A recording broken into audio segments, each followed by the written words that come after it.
Who is there? Tainari, is that you?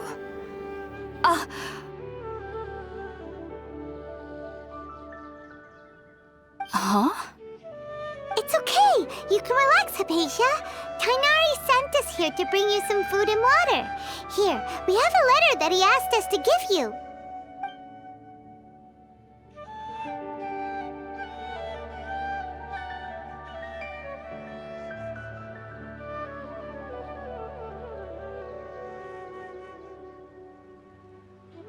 I see.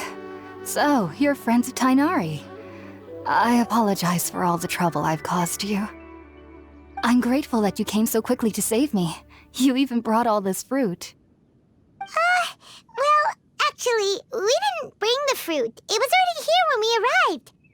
We were kind of wondering about that, actually. When we found you here, there was all this fruit lying around and even some juice dripping from your lips. How did you end up like this anyway? Oh, really? I seem to understand now. All the fruit was likely from my, neighbor. Must have come by and saw me like this. Your neighbor? You mean there's someone else living nearby? Oh? So you're able to see them too?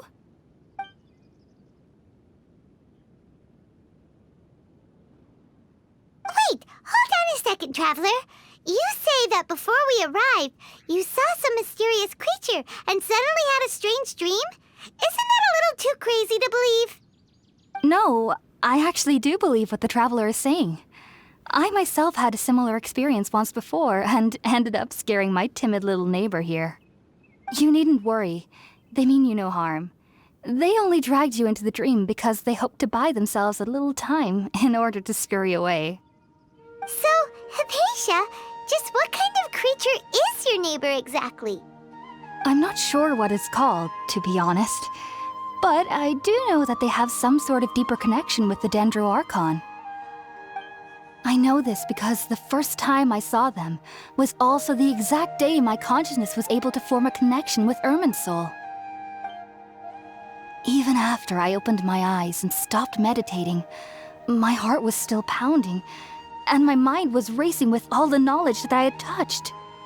And at that very moment, I suddenly noticed a small figure at the opening of the cave. In my curiosity, I began to walk over to the creature. They must have already been used to me living in the cave, because they didn't seem to mind me approaching them. They just kept doing whatever they were up to. It wasn't until I crouched down next to them that they suddenly realized that I could see them. Oh, and then? And then I had a dream. By the time I came to, they were nowhere to be seen. I was convinced they'd never show up again. But sure enough, I saw them nearby a few days later. And they weren't alone. I feel like they aren't as afraid of me as the first time I approached them. But I never would have expected them to save me. Yes, no doubt about that. By the way, Tainari mentioned in his letter that you had questions for me regarding Irminsul.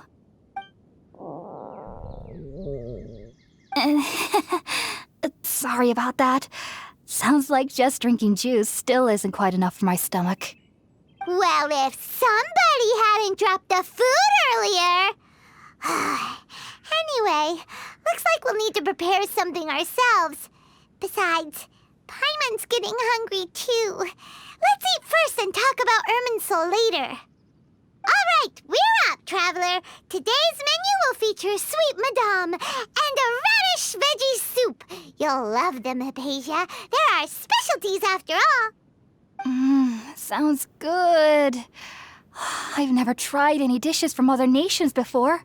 I certainly look forward to it. It's been so long since I've had a decent meal, too. To be honest, the last time had to be when Tainari came to visit.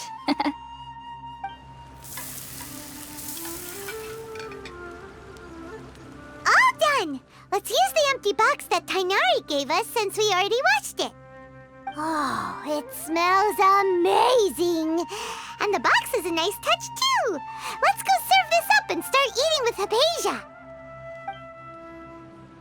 Are you already finished cooking? Smells delectable. I'm truly thankful whenever I can enjoy a proper meal like this. Cooking really isn't my forte.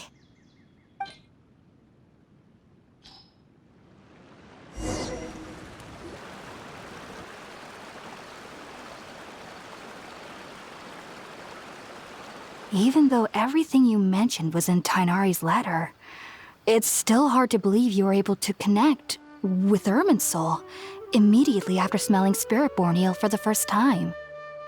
It took me nearly 3 years before I could do so, and everyone at the Academia even lauded me as a genius. You should know that some researchers spend their entire lives without ever successfully connecting with Irminsul as you have. So why does this incense allow people to connect to Irminsul? The ingredients used to make Spiritborn ale primarily consist of plants created by Greater Lord Rukkhadevata.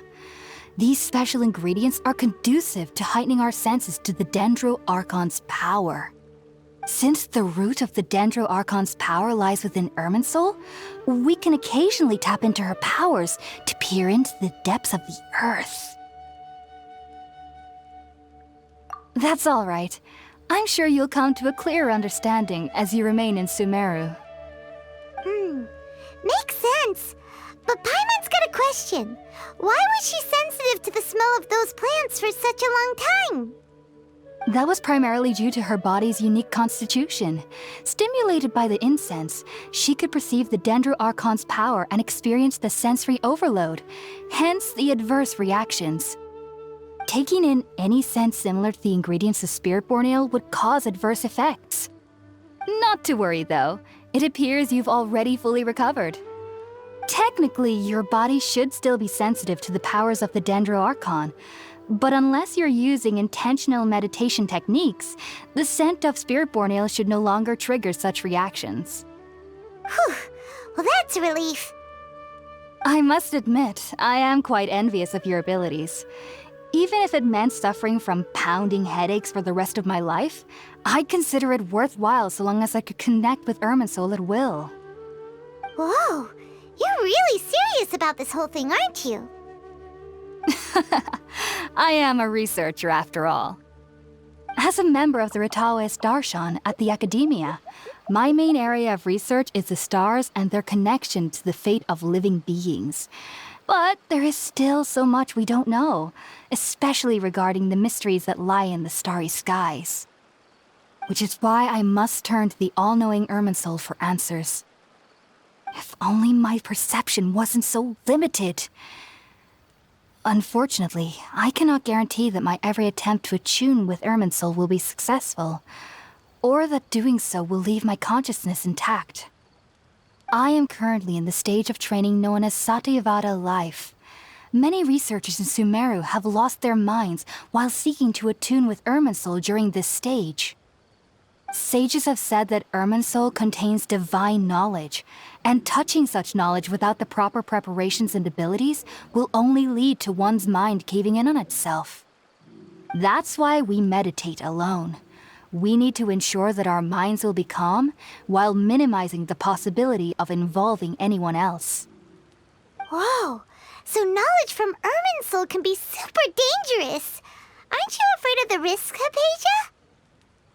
Of course I do.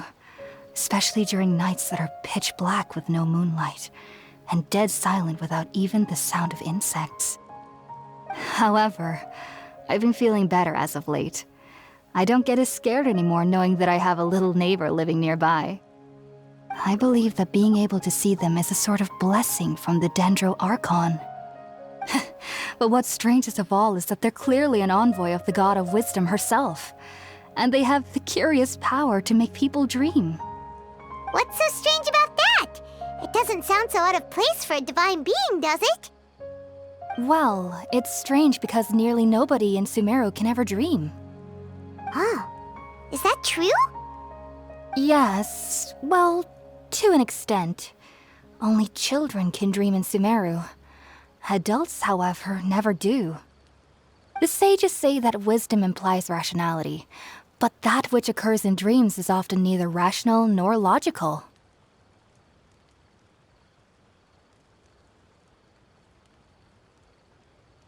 Yes, if one struggles with anxieties, those emotions could influence their dreams. The fact that the people of Sumeru do not have dreams is seen as a blessing by the sages. They believe that Greater Lord Rukkhadevata, the god of wisdom, is keeping us away from the foolish delusions you encounter in your sleep. I was born into a family of scholars in Sumeru City. Ever since I was a child, my parents would always tell me that I'll know I've grown up once I stop dreaming. I studied hard, enrolled as a student in the academia, and went on to become a researcher. Sure enough, I never dreamed again.